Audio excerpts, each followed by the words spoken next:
Mate, good evening sa inyo. So, meron tayong isang question dito no, baka sakaling matanong kayo na magi-interview sa inyo kasi naalala ko before, natanong ako ng isang kapitan ko nung deck cadet pa ako.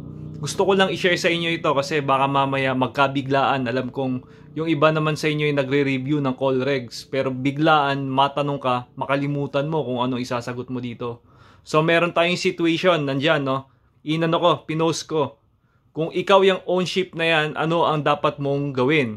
Simple lang, huwag kang magpakaba.